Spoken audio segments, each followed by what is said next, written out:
So we've heard talk about the White House card from us about the last year. Dana White has put it everywhere. Dana White has decided to say, you know, it's on. Donald Trump has given him the permission. And yeah, a lot of people speculated who was going to be there. Thought it was going to be a massive card. We thought we'd see the likes of, John Jones, Conor McGregor, and you know what? Because I'm talking about so many criminals, City Dumas for all I could really care about this card. Because it's about as shit as the actual card that came out. I'm going to finally look at the camera here now and just say this is one of the worst cards the UFC have put on, because none of it makes sense. None of it is what anyone expected, and it is one of the shittest cards. So let's actually just go down and look at the card. So you see the card there fully. Lopez Garcia, I've no issue with that. That's a fine fight. Maybe not, White House worthy, but Bo Nickel versus Chris Dawkins. Right. Rufy versus Chandler. This is so fucking bad. O'Malley versus Sahavi, Pereira versus Gan, and Toria Gaethje. You see stuff like this all over Twitter, that Diaz, Covington, Jones, McGregor should have been here. Look, these make me laugh more, but why the fuck would these be here? None of these people can be trusted to be on a card of this level. Jones can't stay fucking anywhere near enough to get into a fight like this. He literally ducked Aspinall to the best of his ability, and he ducked Pereira. The UFC aren't going to put him there because he ducked so many people. He cost him so much money that I think even Dana's sick of him. But the funny one to me is McGregor. Why in the fuck would they let this rapist go on any card? I'm just gonna go very serious with it here. Why would they let him on any card? And I'm Irish. I should probably want them on a card, but I don't. To get back on topic here, to look at the White House card is terrible. Why? Like, there's two fighters here that you can clearly tell are UFC plants, and you could probably see who I'm looking at here. This rainbow-haired man and Ginger Boy over here. Dana White's lob partner. Why would you put Bo Nickel here? Look, I like Chris Dawkins. I do like Dawkins. I think that fucking Darce stroke is fine. He's finished a lot of people. His Michel Pereira one wasn't just going to decision, it was going in and finishing someone who's been in a top 15 for a very long time and stayed there. But why put Bo Nickel? Who the fuck cares? He's American, great. Where's the likes of Derek Lewis? Where's even Sean Strickland? I don't even like Sean Strickland, but where's Sean Strickland? Where's Corey Sandhagen? Where's fucking anyone? Even Jamal Hill. That's a bit of an exaggeration, but at least he would have been interesting to see. Like, Cubby Covington, I've seen a lot of people say Cubby Covington is boring now at this point. In every aspect, he's boring. Before, I would have at least said, yeah, okay, he's playing the WWE heel character, he could work. Now he's just boring. He can't fight. He can barely wrestle. And even his shit talking has gone down the drain. The Leon one proved that to everyone. That was one of the worst press conferences I've seen. That just wasn't interesting. Like, you'd almost say that Wonder Boy would have been a good choice for the card. Even Josh Emmett against Kevin Vahaljos as the main events of the next few weeks could have went on this card because it's nearly better. You have Buckley Brady fighting in April. Why isn't that on this card? JDM Parates. Fair enough, that's in Perth. I understand JDM want that in Perth. But why isn't that on this card? Even Yuri Prohaska versus Alberg. It's very clear the UFC either have to scramble to make this card or they don't care. Because in what metric would you put O'Malley here? Against Sahabi, of all people.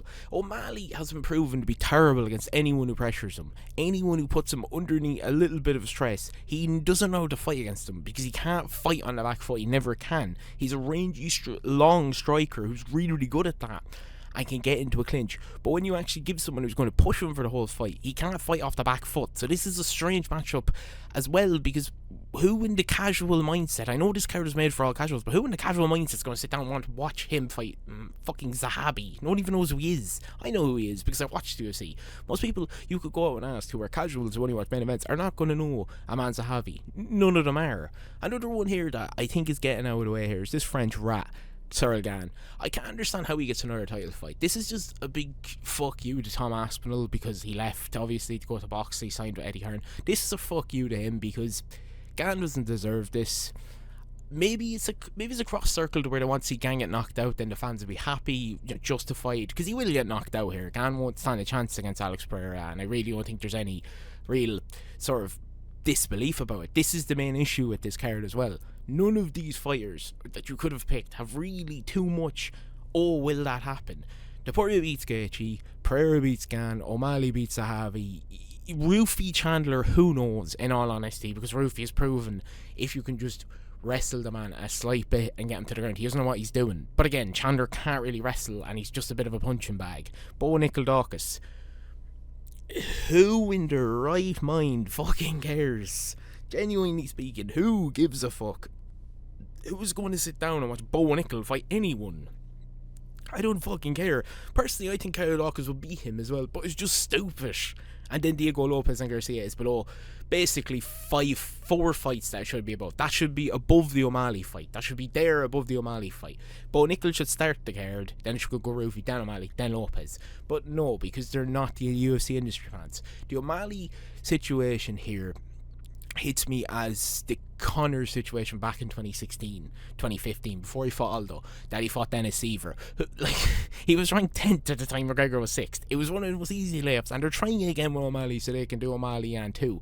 But I do think the UFC need to realise, with the backlash of this, no one cares. You've literally kept off Sean Strickland, Derek Lewis, Covington to an extent. Wonderboy could have been good for this card. I've seen a lot of people saying Nate Diaz. I assume you could have gone out of retirement. Josh Emmett, there's someone who's fighting Kevin Vahaljos on the main event. That easily could have made this card. Fucking hell, of all things you could have brought back to Lion, you could have brought back Anthony Smith if you want, Lionheart, Dominic Cruz. I'm sure some of these people, Ryan Bader would probably even be more interested for this card. Tony Ferguson probably would have suited this card more. It's just completely brain dead. You have Drew Dober and Michael Johnson fight, King Green. So many fighters that could just went on this card. But no, you clearly either scrambled or expected people to care about this. Curtis Blades, there's another one. Yeah, you have Curtis Blades fighting Josh Hoka, who would have been a perfect fight for this card. Would have been. I don't even like Josh. He just does a stupid WWE character, but he would have been perfect for this list, perfect for the event. But no, instead you just try to shoehorn who ye think the casuals want to see. No one in the right mind wants to watch Bo Nickel. It's literally finished. His hype is gone. He gets one knee to the tummy and drops like he's never been hit before. He's not what people want to see. No one cares. The wrestling AA stuff doesn't matter when you come into MMA, when you can't take a punch and can't strike. I know his head kick win in the last fight was good, but it was against someone who got no physical threat. Dawkins is not going to be that way. Dawkins could easily beat him on the card. Easily. And I wouldn't be not surprised. Dawkins will probably be a fucking 10-1 knowing the betting odds. Knowing somehow that. But Dawkins can very easily beat him.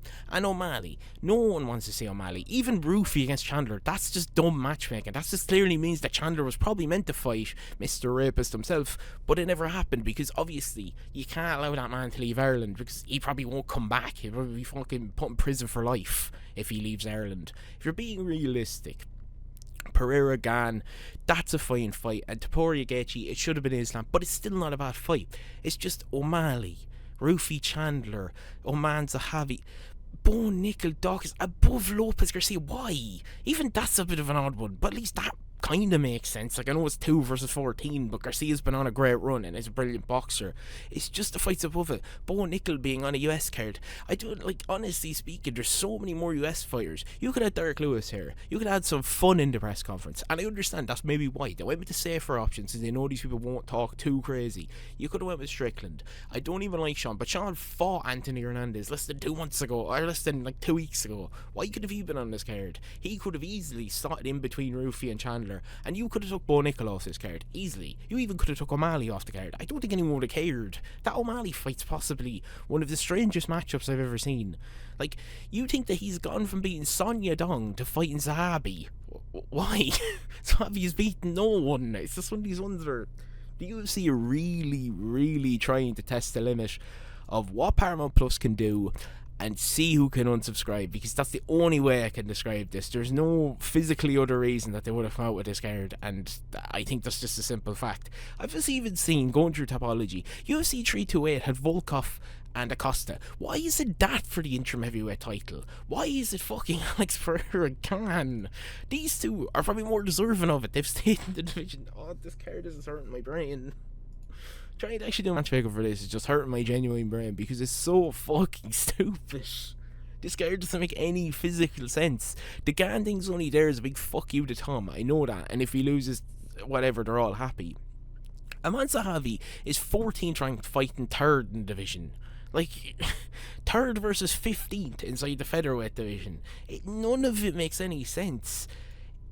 Like, if I was someone who actually paid for Paramount Plus, I don't, because we don't have to yet over here in Ireland, we can just watch it on TNT. If I did, I would cancel that subscription before this card. I don't want them to get the money for that month, just to show how shit this genuine card is. If you're someone that's happy with this card, or someone who's doing fantasy booking, just at least be realistic with it. We're not going to get John Jones, we're not going to get Conor McGregor, Nate Diaz isn't going up here, Kofi Covington isn't going up here. None of these fighters you think were great 10 years ago are going to come onto this card.